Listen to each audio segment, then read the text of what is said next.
जय भारत के साथ स्वागत है आप सभी का आपके अपने news channel the CMM news 24/7 पर। तो ब्रेकिंग न्यूज़ और लेटेस्ट अपडेट में जानेंगे देश और दुनिया की कुछ महत्वपूर्ण चुनिंदा खबरें। सारी की सारी खबरें महत्वपूर्ण हैं। तो बड़ी खबरों में खबर निकल कर आ रही है, दिल्ली में कोरोना के 5,481 नए मामले, 3 की मौत, पॉजिटिविटी रेट में भी बड़ा उछाल। उसी के साथ खबर आ रही है, कश्मीर से ऊंचाई वाले इलाकों में रुक रुक कर हो रही है बर्फबारी, विमान सेवाएं हो चुकी है प्रभावित। साथ ही में देखेंगे मध्य प्रदेश के मौसम का हाल, राजस्थान से सटे जिलों में बारिश, ओलावृष्टि का अनुमान, 2-3 दिन रात का तापमान बढ़ सकता है। जी हाँ दोस्तों, उसी के साथ भारतीय सैनिकों ने गलवान घाटी में लहराया तिरंगा, चीन के प्रोपेगेंडा को मिला करारा जवाब। उसी के साथ खबर आ रही है, गुजरात में आम आदमी पार्टी ने इंजीनियर भर्ती परीक्षा में गड़बड़ी का लगाया है आरोप, सरकार ने दिए हैं जांच के आदेश। उसी के साथ दुख भरी खबर आ रही है कि महाराष्ट्र की मदर टेरेसा सिंधुताई सपकाल का निधन हो चुका है। प्रधानमंत्री नरेंद्र मोदी ने भी श्रद्धांजलि अर्पित की है। तो सारी की सारी खबरें बहुत ही महत्वपूर्ण हैं, चुनिंदा है, तो बने रहिए वीडियो के एंड तक और सब्सक्राइब कर लीजिए हमारा चैनल ताकि आपकी कोई भी न्यूज़ अपडेट मिस ना हो। हेलो दोस्तों, आज तारीख हो चुकी है 5 जनवरी 2022 और दिन हो चुका है बुधवार।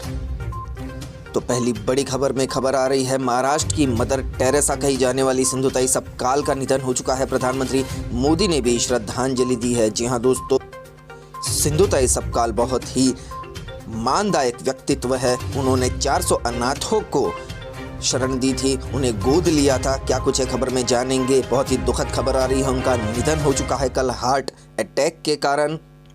तो प्रख्यात सामाजिक कार्यकर्ता और पद्मश्री अवार्ड से सम्मानित की जा चुकी सिंधुताई सपकाल का मंगलवार को 73 वर्ष की आयु में निधन हो गया। लंबे समय से बीमार चल रही थी सिंधुताई।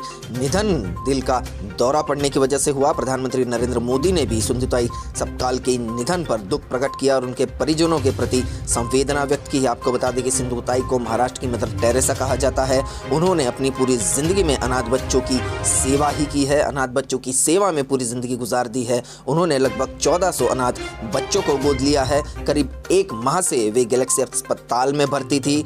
उन्हें बच्चे माई कहकर पुकारते थे। उनकी एकमात्र पुत्री ममता है। बुधवार सुबह उनका अंतिम संस्कार पुणे के हदसपर स्थित मंजरी में किया जाएगा। नवंबर 2021 में उन्हें पद्मश्री अवार्ड से सम्मानित किया गया था। जी हाँ दोस्तों, 1400 अनाथों की आई और हम सब की माई मां सिंधुताई सपकाल का दिल का दौरा पड़ने से निधन हो चुका है। द सीएमएम न्यूज़ इनके मातृभाव को कोटि कोटि वंदन करता है और इनके महान समाज कार्य को तहे दिल से सलाम करता है। रेस्ट इन पीस मां सिंधुताई सपकाल। बढ़ते आगे की खबरों की ओर। तो बड़ी खबर निकल कर आ रही है दिल्ली से। दिल्ली में कोरोना के 5,481 नए मामले सामने आए हैं। 3 लोगों की मौत हो चुकी है। पॉजिटिविटी रेट में भी उछाल दर्ज किया गया है। तो दिल्ली में कोरोना का कहर जारी है दोस्तों। खबर में क्या है जानते हैं। कोरोना वायरस से संक्रमित 3 मरीजों की जान भी गई है, जिसके साथ ही मृतकों की संख्या बढ़कर 25,113 हो गई है। दिल्ली में मंगलवार को 65,487 सैंपल्स की जांच की गई और पॉजिटिविटी रेट बढ़कर 8.37% तक पहुंच गया। दिल्ली के अस्पतालों में कोरोना के कुल मिलाकर 531 मरीज है, जिनमें से 308 मरीजों में हल्के लक्षण हैं। देखते अगले समाचार। तो अगले समाचार में जानेंगे, एक्सक्लूसिव बूस्टर डोज के तौर पर लगेगी नोजल वैक्सीन, डीसीजीआई जल्द दे सकता है मंजूरी। जी हाँ दोस्तों, अब नाक से दी जाने वाली नोजल वैक्सीन भी अब अस्तित्व में आ चुकी है। बूस्टर डोज के तौर पर यह नोजल वैक्सीन लग सकती है। क्या है खबर में जानेंगे। कोरोना वायरस से पिछले 2 सालों से जूझ रहे देश और दुनिया के लिए एक अच्छी खबर सामने आई है। कोरोना की नई नेजल वैक्सीन आने वाली है, जिसे 1-2 दिन में ही मंजूरी मिल सकती है। बूस्टर डोज के तौर पर इस वैक्सीन को लगने के बाद भी अगर कोरोना हो गया तो मरीज के हॉस्पिटल जाने की संभावना काफ़ी कम हो जाएगी। कोरोना की दवाइयों को मंजूरी देने वाली सब्जेक्ट एक्सपर्ट कमेटी यानी SEC ने मंगलवार को मीटिंग हुई। इस मीटिंग में इसे मंजूरी देने पर विचार कर दिया गया। आपको बता दें कि प्रधानमंत्री नरेंद्र मोदी ने हाल ही में कहा था कि जल्दी कोरोना की नेजल वैक्सीन लगनी शुरू हो जाएगी। देखते हैं अगली खबर। अगली खबर में है, मार्केट में जल्द आने वाली है कोरोना की है असरदार दवा। जाने क्या होगी कीमत। जी हाँ दोस्तों, सारे भारत में कोरोना का कहर फिर से बढ़ रहा है, तो हमने बुलेटिन में सारी की सारी खबरें आपके लिए कवर की है। जानेंगे क्या है कोरोना वायरस के संक्रमण का इलाज करने वाली मोलन्यूपिराविर भी मार्केट में आने वाली है। जी हाँ दोस्तों, काफ़ी अटपटा नाम है, मोलन्यूपिराविर नाम की दवाई है। कोरोना के इलाज में असरदार मैनकाइंड फार्मा की दवा अगले हफ्ते तक मोल्यूलाइफ ब्रांड नेम से मार्केट में उतर सकती है। एक दिन की दवा की कीमत करीबन 375 रुपए होगी और इसका 5 दिन का कोर्स भी होगा। देखते अगले समाचार में है, भारतीय सैनिकों ने गलवान में लहराया तिरंगा, चीन के प्रोपेगेंडा को मिला करारा जवाब। जहां दोस्तों कल काफी वायरल हो रही थी न्यूज़ के चीन ने गलवान घाटी में कब्जा कर लिया है। चीन प्रोपेगेंडा फैला रहा था, डरा रहा था, तो उसी से रिलेटेड ये खबर है। तस्वीरों में नए साल के मौके पर भारतीय सैनिक ने गलवान में तिरंगा फहराते हुए नजर आ रहे हैं। भारतीय सैनिक राहुल गांधी ने पीएम मोदी से पूर्वी लद्दाख के गलवान क्षेत्र में चीनी घुसपैठ पर चुप्पी तोड़ने को कहा था। कांग्रेस पूर्वी लद्दाख और अरुणाचल प्रदेश में कथित चीनी घुसपैठ को निपटने के लिए केंद्र सरकार पर हमलावर रही है, तो सैनिकों ने यह साबित कर दिया कि गलवान घाटी में अभी भी भारत का कब्जा है। चीन ने जो झूठी तस्वीरें पेश की थी उससे वो सिर्फ प्रोपेगेंडा फैला रहे थे। देखते अगली खबर। तो अगली खबर में हम जानेंगे, पंजाब के मेडिकल कॉलेज में फूटा कोरोना का बम, 100 से ज्यादा छात्र और डॉक्टर हुए संक्रमित। जहां दोस्तों पंजाब से भी कोरोना बम फटने की खबर आ रही है। कोरोना का काफी संक्रमण फैल चुका है पंजाब में। कॉलेज में रिटायरमेंट और नववर्ष की पार्टी से कोरोना के मामलों की बढ़ोतरी हुई है। आपको बता दें कि ये खबर चंडीगढ़ से आई है। पंजाब से सभी छात्रों को तत्कालीन हॉस्टल खाली करने को कहा गया है। पंजाब के पटियाला में सरकारी मेडिकल कॉलेज के लगभग 100 से ज्यादा छात्र और रेजिडेंट डॉक्टर कोरोना से पॉजिटिव पाए गए हैं। अधिकारियों ने मंगलवार को यह जानकारी दी है। जिला प्रशासन ने छात्रावास में रहने वाले सभी छात्रों को तत्काल अपने कमरे खाली करने को भी कहा है। कॉलेज में रिटायरमेंट और नववर्ष की पार्टी से यहाँ कोरोना के मामले बढ़ चुके हैं। देखते अगले समाचार। अगली न्यूज अपडेट में है, चुनाव आयोग कर सकता है 5 राज्यों में चुनावी तारीखों का ऐलान। जी हाँ दोस्तों, अब चुनाव आयोग 5 राज्यों में चुनावी तारीखों का ऐलान करेगा। बढ़ते संक्रमण के कारण क्या कुछ निर्णय लिए जाएंगे निर्वाचन सदन की ओर से। देखते हैं, 5 राज्यों की विधानसभा इस साल पूरे हो रहे हैं। जी हाँ दोस्तों, 5 राज्यों की विधानसभा जो सत्र है इस साल पूरे हो जाएंगे। 10 से 13 जनवरी के बीच चुनावों की तारीख का ऐलान हो सकता है। बीजेपी पूर्वी यूपी से प्रदेश में होने वाले चुनाव की शुरुआत चाहती है। 5 राज्यों में होने वाले चुनाव की तारीखों को लेकर चुनाव आयोग का मंथन जारी है। उत्तर प्रदेश, उत्तराखंड, पंजाब, गोवा और मणिपुर के विधानसभा सत्र इस साल पूरे हो रहे हैं, जिसे लेकर होने वाले चुनाव की तारीखों का ऐलान होना बाकी है। सूत्रों की माने तो चुनाव आयोग 10 से 13 जनवरी के बीच इन राज्यों में होने वाले चुनाव की तारीख निश्चित करेगा। बढ़ते अगली खबर की ओर। तो अगली खबर में जानेंगे, बीसीसीआई ने कोविड के चलते रणजी ट्रॉफी समेत 3 बड़े टूर्नामेंट स्थगित करने का किया ऐलान। जी हाँ दोस्तों, क्रिकेट टूर्नामेंट भी कैंसिल हो रहे हैं। रणजी ट्रॉफी जो भारत के इंटर राज्यों में खेली जाती है वो भी अब स्थगित हो चुके हैं। कोविड-19 के चलते बीसीसीआई ने रणजी ट्रॉफी को स्थगित करने का फैसला लिया है। हाइलाइट्स में हम आपको दिखा रहे हैं कि रणजी के अलावा उन्होंने कर्नल सी के नायडू ट्रॉफी और सीनियर महिला T20 लीग स्थगित करने का भी ऐलान किया है। बीसीसीआई ने 2021-22 सीजन के लिए रणजी ट्रॉफी, कर्नल सी के नायडू ट्रॉफी और सीनियर महिला T20 लीग स्थगित करने का ऐलान किया है। देश में तेजी से बढ़ते कोविड-19 केस को देखते हुए ये फैसला लिया गया है। देखते अगले समाचार। अगले समाचार में है, फ्रांस से मिला कोरोना वायरस का नया वेरिएंट IHU ओमिक्रॉन से भी ज्यादा है संक्रामक। जी हाँ दोस्तों, अब फ्रांस से भी कोरोना के नए वेरिएंट की खबर आ रही है। जहां ओमिक्रॉन अभी फैल ही रहा है, थमने का नाम नहीं ले रहा, वहीं फ्रांस से IHU ओमिक्रॉन से भी ज्यादा संक्रामक वर्जन है कोरोना का। तो जानेंगे खबर में क्या है। तो नई दिल्ली से खबर आई है, एक ऐसे वक्त में जब कोरोना दुनिया भर में फैल चुका है, बेहद ही संक्रामक वेरिएंट ओमिक्रॉन से दुनिया जूझ रही है। फ्रांस से एक बुरी खबर आ रही है। रिपोर्ट्स के मुताबिक वैज्ञानिकों ने दक्षिणी फ्रांस में कोविड-19 के एक नए वेरिएंट की पहचान की है। इस वेरिएंट को वैज्ञानिकों ने IHU नाम दिया है। वायरस KB 1.640.2 वर्जन को IHU मेडिटेरेनी इन्फेक्शन के रिसर्चर्स ने कम से कम 12 मामलों में पाया है। इसे अफ्रीकी देश कैमरून की यात्रा से जोड़कर देखा जा रहा है। हालांकि रिसर्चर्स का कहना है कि यहां तक संक्रमण और टीके सुरक्षित है, और जहां की सुरक्षा का संबंध है तो इस बारे में अभी अनुमान लगाना जल्दबाजी होगी, क्योंकि लोगों ने टीके भी ले लिए हैं और लोग अब सुरक्षा पर भी ध्यान दे रहे हैं। तो ओमिक्रॉन का वर्जन तो अब फैल रहा है, लेकिन फ्रांस से भी IHU का नया कोरोना वर्जन सामने आया है। देखते अगली खबर में क्या है। अगली न्यूज अपडेट कश्मीर से आ रही है। ऊंचाई वाले इलाकों में रुक रुक कर हो रही है बर्फबारी, विमान सेवाएं भी हो चुकी है प्रभावित। जहां दोस्तों कश्मीर से बर्फबारी की खबर आ रही है। काफी सुहाना मौसम तस्वीरों में दिख रहा है। क्या कुछ है खबर में जानेंगे।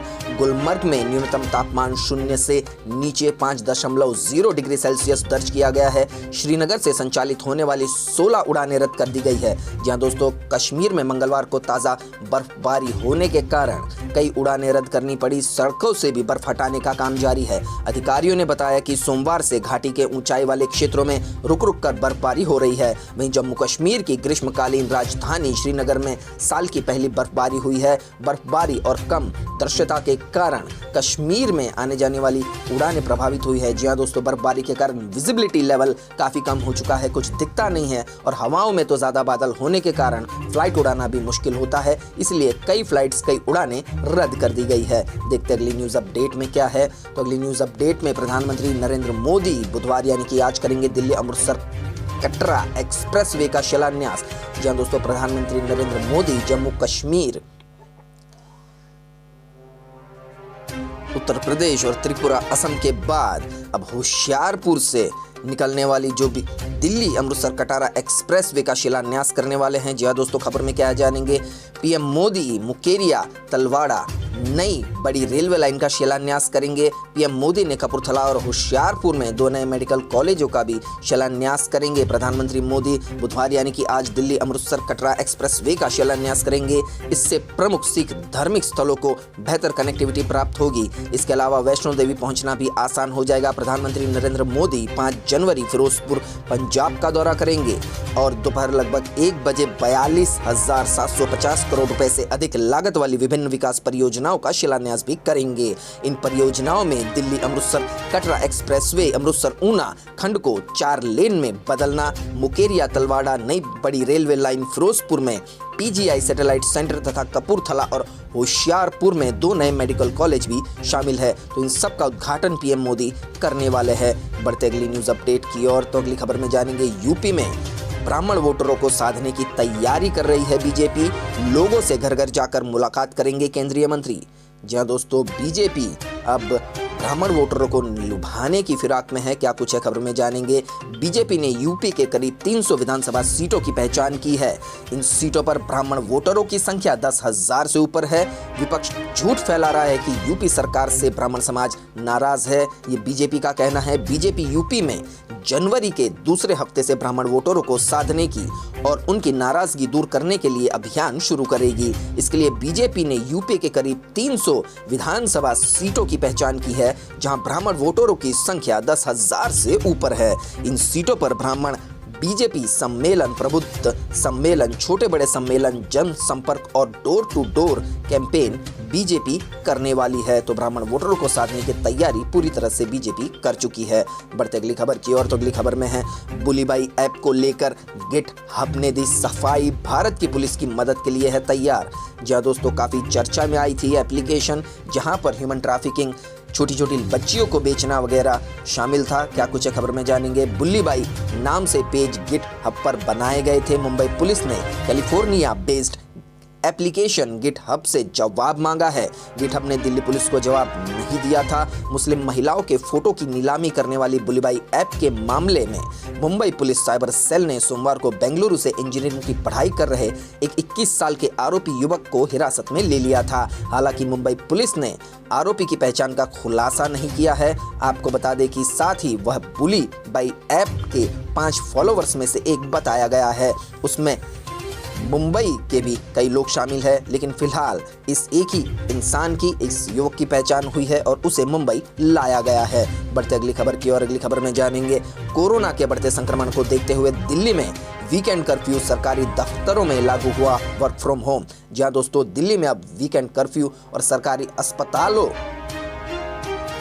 मेडिकल स्टोर्स के अलावा सभी को वर्क फ्रॉम होम करना होगा। जहां दोस्तों बस और मेट्रो में कैपेसिटी पूरी रही, लेकिन मास्क पहनना भी अनिवार्य है दिल्ली में। प्राइवेट संस्थानों को 50% क्षमता के साथ काम करने की सलाह दी है। मेट्रो में सफर करने वालों के लिए मास्क पहनना अनिवार्य है, मनीष सिसोदिया ने कहा है। दिल्ली में कोविड-19 के बढ़ते मामलों के मद्देनजर वीकेंड कर्फ्यू लागू करने का ऐलान किया गया है। दिल्ली आपदा प्रबंधन प्राधिकरण के अधिकारियों की बैठक में यह फैसला लिया गया। आवश्यक सेवाओं के अलावा सभी सरकारी अधिकारी घर से ही काम करेंगे। जी हाँ दोस्तों, तो अब सारे सरकारी अधिकारी घर से काम करेंगे। ज़्यादातर मेडिकल स्टोर्स और हॉस्पिटल ही खुले रहेंगे। देखते अगली खबर में है डीआरआई ने दर्ज किए इत्र कारोबारी पीयूष जैन के बयान। लैपटॉप लेकर जेल के अंदर गए थे अधिकारी। करोड़ों रुपए विदेशी सोने के बिस्किट, करोड़ों का चंदन की लकड़ी का तेल वाले मामले में डीआरआई ने पीयूष जैन के बयान दर्ज किए हैं। सोमवार को कोर्ट की इजाजत मिलने के बाद कानपुर जेल में पीयूष जैन के बयान दर्ज किए गए। विदेशी सोने के बिस्किट मिलने के बाद डीआरआई ने कस्टम एक्ट के तहत केस दर्ज किया था। सोमवार को डीआरआई के सीनियर अधिकारी अपने साथ लैपटॉप और प्रिंटर लेकर जेल के अंदर गए थे और पीयूष जैन के बयान दर्ज भी हुए थे। बढ़ते अगली खबर की और अगली खबर में है पंजाब में भी कोरोना ने पकड़ी रफ्तार। संक्रमण बढ़ने पर राज्य सरकार ने लगाई पाबंदियां। जी हाँ दोस्तों, तो अब पंजाब में क्या पाबंदियां लगी है जानेंगे। Bar, cinema hall, mall, restaurant, spa को 50% क्षमता से संचालित किया जाएगा। आधी क्षमता कर दी जाएगी। जिम को बंद करने का आदेश है। कोविड वैक्सीन की दोनों डोज वाले कर्मचारी अटेंड कर पाएंगे ऑफिस। कोरोना संक्रमण के बढ़ते प्रभाव को देखते हुए पंजाब सरकार की तरफ से पाबंदियां लगाने का फैसला किया गया है। पंजाब की सरकार ने कुछ अपवादों को छोड़कर नगरपालिका क्षेत्रों में रात्रि कर्फ्यू भी लगा दिया है। जानते अगली खबर में है महाराष्ट्र में सबसे ज्यादा ओमिक्रॉन के मामले।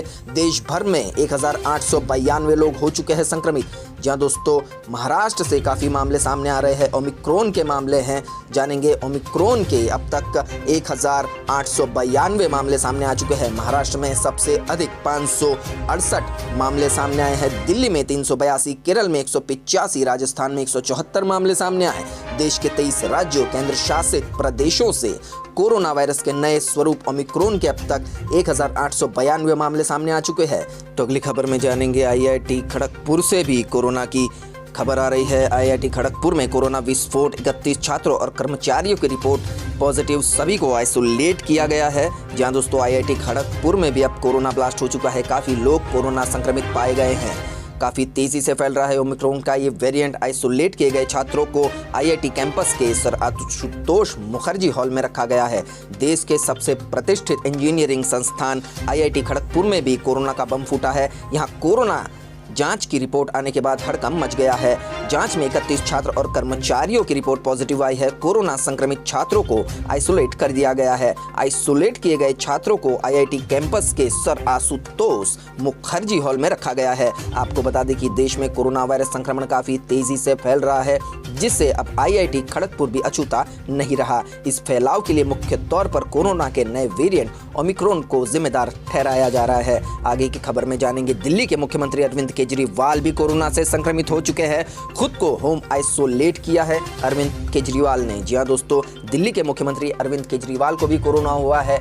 बॉलीवुड की काफी हस्तियों को भी कोरोना हुआ है। तो आप सब भी बच के रहिए, मास्क पहनिए और सैनिटाइजर का यूज कीजिए। भीड़भाड़ वाले इलाकों में न जाए क्योंकि काफी खतरनाक हो सकती है कोरोना की तीसरी लहर। तो खबर में जानेंगे अरविंद केजरीवाल हुए कोरोना संक्रमित।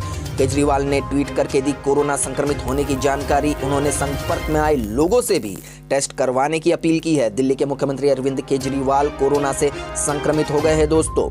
उन्होंने ट्वीट कर इस बात की जानकारी दी है। केजरीवाल ने कहा कि मैं कोविड पॉजिटिव हो गया हूं, हल्के लक्षण हैं, मैंने खुद को घर में आइसोलेट किया है। पिछले कुछ दिनों में काफी लोग मेरे संपर्क में आए हैं। सभी के जांच के रिपोर्ट्स आने चाहिए, सभी की जांच होनी चाहिए। राजधानी दिल्ली में कोरोना के 4099 नए मरीज सामने आए हैं। वहीं संक्रमण की दर देखें तो 6.46% पर पहुंच चुकी है।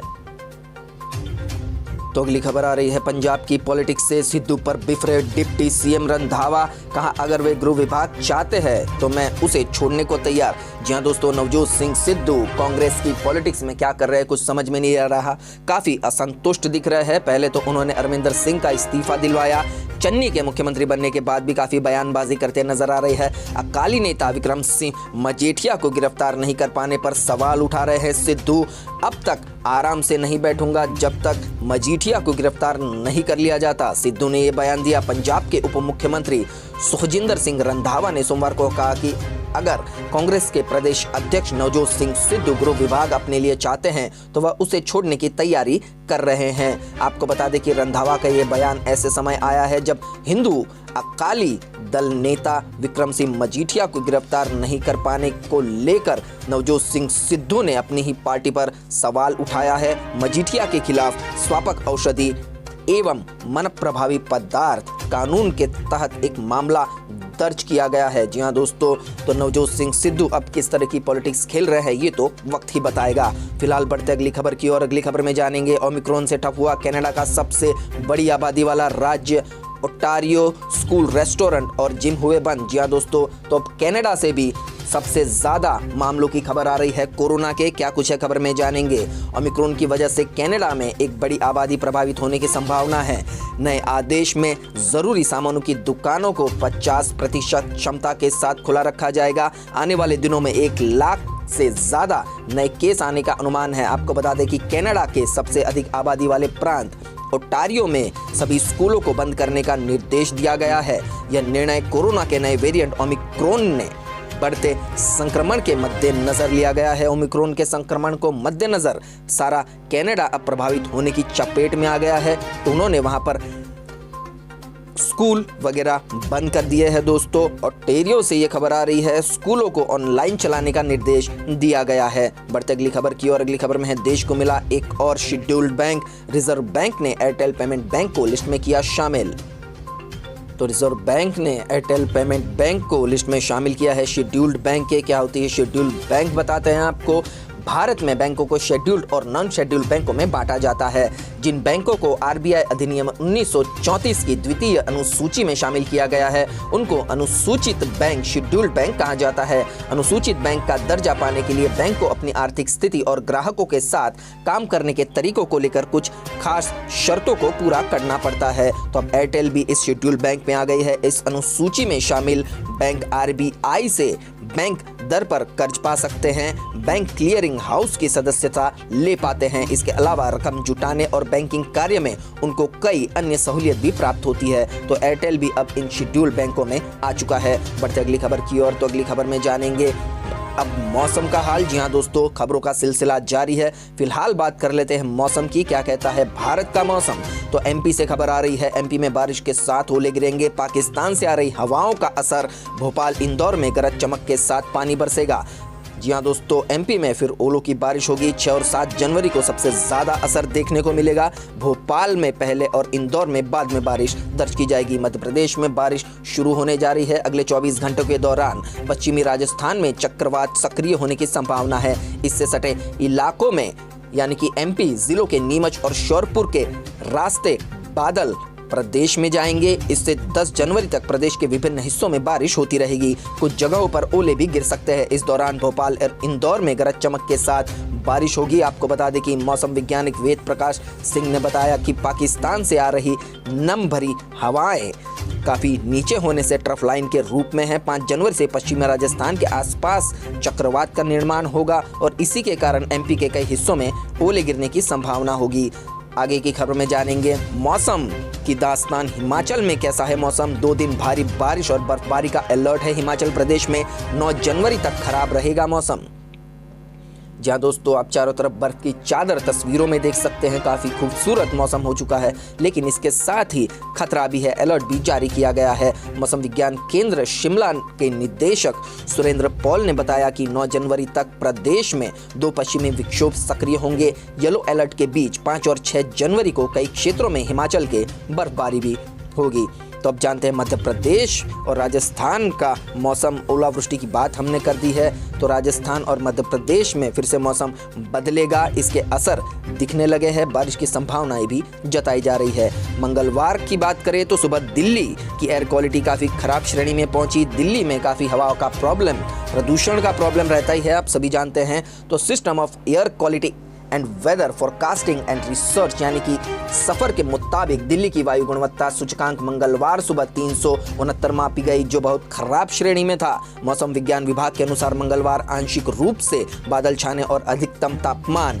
22 जबकि न्यूनतम तापमान 60 डिग्री सेल्सियस के आसपास रहने का दिल्ली में भी अनुमान दिया गया है। तो अब जानेंगे संपूर्ण भारत का मौसम क्या कहता है अगले 24 घंटे के मौसम की जानकारी। तो स्काईमेट वेदर के अनुसार जनवरी के पहले 10 दिनों के दौरान पश्चिमी विक्षोभ की एक श्रृंखला पश्चिमी हिमालय तक पहुंच जाएगी। अगले 24 घंटों के दौरान जम्मू कश्मीर, गिलगित बाल्टिस्तान, मुजफ्फराबाद, लद्दाख और हिमाचल प्रदेश के कुछ हिस्सों, उत्तराखंड के अलग अलग हिस्सों में 1 या 2 हिस्सों में बारिश और हिमपात की हल्की संभावना है। हल्की बारिश भी हो सकती है। राजस्थान, पंजाब के कुछ हिस्सों, हरियाणा, दिल्ली, उत्तर प्रदेश पश्चिमी हिस्से में हल्की से मध्यम बारिश हो सकती है। तमिलनाडु के तटीय इलाकों में हल्की बारिश संभव है। साथ ही आपको बता दें कि राजस्थान और मध्य प्रदेश में ओलावृष्टि की भी संभावना जताई जा रही है। उत्तर पश्चिमी भारत का न्यूनतम तापमान 2 से 3 डिग्री तक बढ़ सकता है। तो मौसम की जानकारी के बाद शुरू करते हैं फिर से खबरों का सिलसिला। तो तीसरी लहर की आहट है। गुजरात से खबर आ रही है। गुजरात में एक दिन में ही कोरोना के 1259 नए मामले सामने आए हैं। ओमिक्रॉन के केस भी बढ़े हैं। 3 मरीजों की गुजरात में मौत हो चुकी है। क्या है खबर में जानेंगे। तो नए साल में प्रदेश में कोरोना और ओमिक्रॉन दोनों के मामले काफी तेजी से बढ़ रहे हैं। गुजरात में इस साल के पहले ही दिन 1000 से ज्यादा मामले सामने आए थे। वहीं बात करें ठीक एक दिन बाद यानी 3 जनवरी को नए मरीज 1200 पार करके 1259 पर पहुंच गए। करीब 7 महीने बाद पहली बार एक ही दिन में इतने केस मिले हैं। सबसे ज्यादा 644 मामले अहमदाबाद में, जबकि सूरत दूसरे नंबर पर है। यहां 225 संक्रमित मिले हैं। अगली खबर में जानेंगे तंत्र से परेशान जनमानस। घूस मांगते पटवारी का वीडियो हुआ है वायरल। नामांतरण की पर्ची के लिए किसान से मांग रहा था 3000 रुपए। तंग आकर सोशल मीडिया पर वायरल किया पोस्ट। जी हाँ दोस्तों, तस्वीर में देख रहा इंसान एक नंबर का भ्रष्टाचारी है, जिसका वीडियो वायरल हो चुका है। उसके बारे में हम आपको बताएंगे। छत्तीसगढ़ के जांजगीर में एक पटवारी ने किसान से जमीन नामांतरण के बाद पर्ची अलग करने के लिए 3000 रुपए मांगे। इस पटवारी ने यह भी कहा कि रुपए देने के बाद उसकी पेशी नहीं होगी, इसकी जिम्मेदारी उस पटवारी की होगी। किसान ने पहले मना किया तो उसे पेशी के लिए बार बार चक्कर लगवाने लगा। तंग आकर किसान ने वीडियो बनाकर सोशल मीडिया पर वायरल कर दिया, जिसके बाद वीडियो सामने आने के बाद उस पटवारी का मोबाइल नंबर अभी भी बंद है। तो प्रजा अभी भी जागरूक हो रही है। आपके साथ भी अगर कहीं भ्रष्टाचार होता है, पुलिस दमन होता है, तो आप भी इस तरीके से अपना बचाव कर सकते हैं। बढ़ते अगली खबर की ओर। तो अगली खबर में है ओएनजीसी को मिली पहली महिला प्रमुख। अलका मित्तल बनी अंतरिम चेयरमैन एवं प्रबंधक निदेशक। जी हाँ दोस्तों, ओएनजीसी को पहली बार एक महिला प्रमुख मिली है। क्या है खबर में जानते हैं। ओएनजीसी ने अलका मित्तल को कंपनी का अंतरिम चेयरमैन एवं प्रबंध निदेशक नियुक्त किया है। देश की सबसे बड़ी तेल और गैस उत्पादक कंपनी ने पहली महिला प्रमुख बनाई है। अलका मित्तल 31 दिसंबर को रिटायर हुए सुभाष कुमार की जगह लेगी।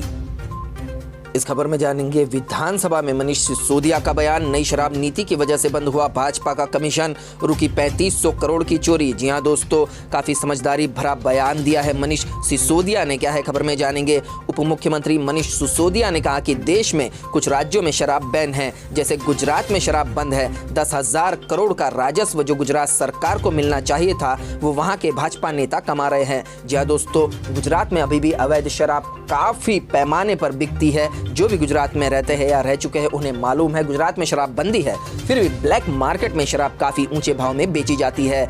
जो राजस्व कर अगर शराब नीति वहां लागू होती, शराब की दुकानें होती, तो ये जो राजस्व कर 10,000 करोड़ से भी ज्यादा का ब्लैक मनी है, वो सरकार की तिजोरी में जाता, न कि बीजेपी नेताओं और गुंडों की। बढ़ते अगली खबर की ओर।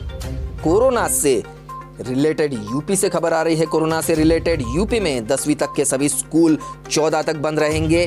क्या होगी सख्ती, जानते हैं खबर में। योगी आदित्यनाथ ने ऐलान किया है। कोरोना वायरस से रिलेटेड संक्रमण बढ़ने के कारण मुख्यमंत्री ने मंगलवार रात कोरोना संक्रमण के बढ़ते मामलों की रोकथाम के लिए उच्च स्तरीय बैठक की और कई कड़े निर्देश दिए। प्रदेश में बीते 24 घंटों में 66,033 नमूनों की जांच में कुल 992 नए कोरोना की पुष्टि हुई है। इसी के कारण यूपी में 10वीं तक की सभी स्कूलें 14 जनवरी तक बंद कर दी गई है। यूपी के बाद बिहार से भी सेम खबर आ रही है। कोरोना को देख बिहार में भी लगा है नाइट कर्फ्यू, स्कूल किए गए हैं बंद, दुकानों का भी समय बदला है। जी हां दोस्तों, नीतीश कुमार की समाज सुधार यात्रा और जनता दरबार को स्थगित कर दिया गया है। सिनेमा हॉल, जिम, पार्क भी बिहार में बंद कर दिए गए हैं। तो दोस्तों, कोरोना ने पूरे देश में कहर मचाया हुआ है। बंगाल में भी कोरोना का कहर जारी है। 7 IPS सहित 86 पुलिसकर्मी संक्रमित पाए गए हैं। जी हां दोस्तों, 26 डॉक्टर भी बंगाल में कोरोना संक्रमित है। बंगाल में कोरोना वायरस के मामले लगातार बढ़ते जा रहे हैं। साथ ही में हम आपको बताएंगे कि कहां-कहां कोरोना ने कहर मचाया है। तो कर्नाटक से भी खबर आ रही है। कर्नाटक में भी बेलगाम हुआ है कोरोना। ओमिक्रॉन का वर्जन, एक दिन में 150 नए केस, देश में नए वेरिएंट का आंकड़ा 2200 के पार हो चुका है। जी हां दोस्तों, कर्नाटक ने फिर से चिंता बढ़ाई है। देश के कई राज्यों में पैर पसार चुका है कोरोना वेरिएंट। अब ओमिक्रॉन बेलगाम होता जा रहा है। कर्नाटक के स्वास्थ्य मंत्री डॉक्टर के सुधाकर ने इस मामले में जानकारी दी है। अब कर्नाटक में भी कर्फ्यू वगैरह लगने की स्थिति है। तो बुलेटिन की आखिरी बड़ी खबरों में जानते हैं CDS रावत के हेलीकॉप्टर क्रैश को लेकर रक्षा मंत्री राजनाथ सिंह को आज दी जाएगी विस्तृत जानकारी। जी हां दोस्तों, रक्षा मंत्री राजनाथ सिंह ने इसकी रिपोर्ट मांगी थी कि आखिरकार CDS बिपिन रावत का हेलीकॉप्टर क्रैश कैसे हुआ। भारतीय वायुसेना के एक अधिकारी की अध्यक्षता वाली ट्राई सर्विस जांच दल केंद्रीय मंत्री रक्षा मंत्री राजनाथ सिंह को MI-17 हेलीकॉप्टर दुर्घटना के पीछे के कारणों पर विस्तृत जानकारी देगा। इसमें chief of defence staff general Bipin Rawat, उनकी पत्नी और 12 अन्य सैन्य कर्मियों की मृत्यु हुई थी। तो इसकी जांच रिपोर्ट आज पेश की जाएगी रक्षा मंत्री के सामने। जानते हैं अगली बड़ी खबर आ रही है हिमाचल प्रदेश के धर्मशाला से। हिमाचल प्रदेश के धर्मशाला में तेज भूकंप के झटके, रिक्टर स्केल पर तीव्रता 4.3 मापी गई। जी हां दोस्तों, हिमाचल प्रदेश के धर्मशाला में मंगलवार देर रात भूकंप के झटके महसूस किए गए। नेशनल सेंटर फॉर सिस्मोलॉजी के मुताबिक रिक्टर स्केल पर इसकी तीव्रता 4.3 थी। भूकंप का केंद्र धर्मशाला से 80 किलोमीटर उत्तर पूर्व का था। इसकी गहराई 5 किलोमीटर मानी जा रही है। हालांकि यहां जान माल का कोई भी नुकसान नहीं हुआ है। बढ़ते अगली खबर की ओर। अगली खबर आ रही है गुजरात से। गुजरात में आम आदमी पार्टी ने इंजीनियरिंग भर्ती परीक्षा में गड़बड़ी का लगाया आरोप, सरकार ने दिए जांच के आदेश। जी हां दोस्तों, गुजरात सरकार ने राज्य द्वारा संचालित गुजरात एनर्जी ट्रांसमिशन कॉर्पोरेशन गेटको के लिए ऑनलाइन आयोजित की जा रही इंजीनियरिंग भर्ती परीक्षा में अनियमितताएं होने के आरोपों के जांच के आदेश दे दिए। आम आदमी पार्टी के प्रदेश इकाई की युवा शाखा के नेता युवराज सिंह जाडेजा ने दिन में संवाददाता सम्मेलन में आरोप लगाया कि कुछ बिचौलिए पैसे लेकर सरकारी अधिकारियों और ऑनलाइन परीक्षा का संचालन कर रही है। निजी एजेंसियों की मिलीभगत से उम्मीदवारों को परीक्षा उत्तीर्ण कराने में मदद की जा रही है। इसके कुछ ही घंटे बाद राज्य के शिक्षा मंत्री जीतू वाघाणी ने गांधीनगर में संवाददाताओं से कहा कि मुख्यमंत्री भूपेंद्र पटेल ने इसकी जाँच के आदेश दे दिए हैं। तो बुलेटिन की आखिरी 2 खबरों में जानेंगे मुंबई लाइफलाइन लोकर के बारे में, साथ ही जानेंगे सर्राफा बाजार का भाव। तो मुंबई लोकल ट्रेन से जुड़ी बड़ी खबर। लॉकडाउन की खबरों के बीच BMC ने आम यात्रियों का टेंशन दूर किया। जी हां दोस्तों, मुंबई की लाइफलाइन कही जाने वाली लोकल ट्रेन से रिलेटेड अपडेट आया है। मुंबई समेत महाराष्ट्र में कोरोना संक्रमितों की संख्या तेजी से बढ़ रही है। इसी वजह से खास तौर से मुंबई में लॉकडाउन लगाए जाने की चर्चा अलग अलग स्तरों पर शुरू हुई है। इन चर्चाओं के दरमियान मुंबई लोकल ट्रेन में आम यात्रियों के लिए प्रतिबंध लागू किए जाने पर भी आशंका व्यक्त की जा रही है। इन आशंकाओं पर मंगलवार को मुंबई महानगर पालिका यानी BMC ने एक अतिरिक्त आयुक्त सुरेश काकाणी ने सफाई दी है। उन्होंने अपनी सफाई में कहा है कि BMC अधिकारियों की ओर से आए इस जवाब से आम आदमियों को एक बहुत बड़ा टेंशन दूर हो गया है। मुंबई महानगर पालिका के आयुक्त सुरेश काकाणी ने कहा है कि अभी मुंबई मेट्रो यानी कि लोकल्स रोकने का या उन्हें बाधित करने का कोई भी सवाल नहीं पैदा हुआ है। मतलब अभी भी लोकल मुंबई में शुरू है, लाइफलाइन मुंबई की अभी भी जारी है। बढ़ते अगली खबर की ओर। तो अब जानेंगे कोरोना के कारण कहां-कहां खतरे के बीच हाई कोर्ट, मंदिर और स्कूल सभी ऑनलाइन करने जा रही हैं। जी हां दोस्तों, ये खबर राजस्थान से आ रही है। राजस्थान में सभी चीजें अब ऑनलाइन होने वाली है। हाई कोर्ट, मंदिर, स्कूल सभी ऑनलाइन होने वाले हैं। ओमिक्रॉन के बढ़ते संकट को देखते हुए मुख्यमंत्री अशोक गहलोत ने ये निर्णय लिया है। तो बुलेटिन के एंड में जानते हैं सर्राफा बाजार का हाल क्या रही सोने की चाल, कैसा रहा सोने चांदी का भाव जानेंगे। मंगलवार को सोना 302 रुपए की गिरावट के साथ 46,814 रुपए प्रति 10 ग्राम पर बंद हुआ। चांदी की कीमत में भी 597 रुपए की गिरावट के साथ 60,625 रुपए प्रति किलोग्राम पर चांदी बंद हुई। अंतर्राष्ट्रीय बाजार में सोने का भाव $1804 प्रति औंस पर कारोबार कर रहा था। नए साल पर सोना खरीदने वाले लोगों को इस भाव पर ध्यान देना चाहिए। सोना इस समय 2020 की अगस्त में अपने उच्चतम स्तर 56,000 के मुकाबले अभी भी करीब 10,000 रुपए सस्ता है। जी हाँ दोस्तों, तो अभी सोना खरीदने का अच्छा समय है, क्योंकि एक समय था जब 56,000 तक सोने की कीमत पहुंच चुकी थी। अभी सोने की कीमत मंगलवार को बंद हुई थी 46,814 रुपए। तो इसी के साथ आज का बुलेटिन ब्रेकिंग न्यूज और लेटेस्ट अपडेट, देश और दुनिया की महत्वपूर्ण चुनिंदा खबरें यहीं समाप्त होती है। वीडियो को पूरा देखने के लिए आप सभी का बहुत बहुत धन्यवाद। ऐसे वीडियोस देखने के लिए लाइक कीजिए, शेयर कीजिए, सब्सक्राइब कीजिए हमारा चैनल, ताकि आपकी कोई भी न्यूज़ अपडेट मिस ना हो। जी हाँ दोस्तों, मिलते अगली न्यूज़ अपडेट के साथ। आपका दिन बेहद ही खुशनुमा रहे। Thank you, take care, good bye, जय भारत।